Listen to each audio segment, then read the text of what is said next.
Bonjour Marie-Josée, tu es expert en intelligence économique, tu es coordinateur du réseau des notaires Juris 20 et rapporteur pour ce congrès du mouvement Jeune Notariat. Marie-Josée, tu intègres le management des connaissances comme un des éléments majeurs d'une politique d'intelligence économique. Pourquoi ? Parce qu'à partir du moment où la connaissance joue un rôle central dans une activité, et surtout qu'elle dégage une valeur positive dans une organisation, et c'est le cas pour le notariat, sa prise en compte en termes de management devient véritablement un facteur de productivité, de stabilité et un atout concurrentiel déterminant. Bon, le notariat, en tant qu'organisation professionnelle à fort capital intellectuel, a largement investi le champ de la connaissance. Et aujourd'hui, on peut voir qu'une part grandissante de l'investissement est véritablement consacrée à l'immatériel, à savoir la formation, le développement des coopérations internationales par exemple, mais aussi l'innovation technologique et organisationnelle. Mais ce qu'il faut aussi, il faut savoir que le droit n'échappe pas à une grande tendance de fond. La compétition aujourd'hui prend des formes nouvelles.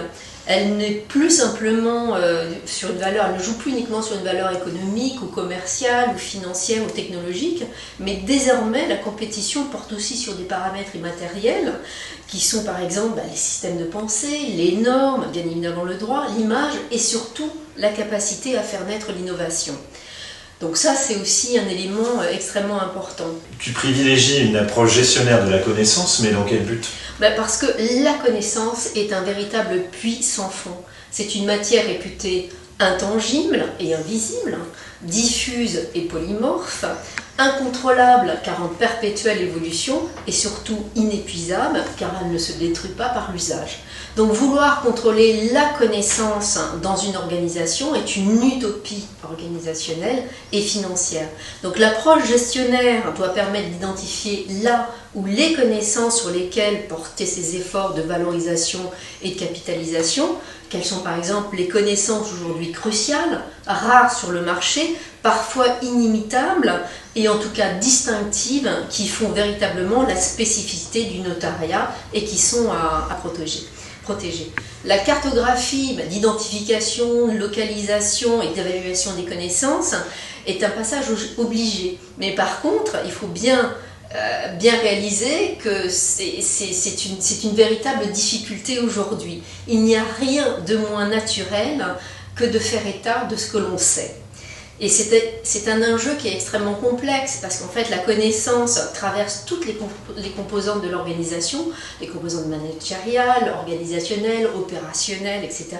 Mais c'est aussi un enjeu qui est extrêmement sensible parce que ça touche vraiment au capital humain, c'est à savoir les hommes et les femmes qui produisent cette connaissance, qui l'utilisent et qui la renouvellent au quotidien. Le XXe siècle a été véritablement en fait le siècle où l'information, en tout cas les progrès de la technique ont apporté la collecte, le stockage, la diffusion de l'information et aujourd'hui tous les notaires et leurs collaborateurs ont depuis bien des années en tout cas accès à des bases de données d'information de la profession ou bien aussi des services extérieurs. Mais le XXe siècle, le XXIe siècle aujourd'hui est vraiment devenu celui de la connaissance et l'enjeu maintenant est véritablement de produire et de mobiliser les connaissances stratégiques. Alors tu peux donner un exemple ?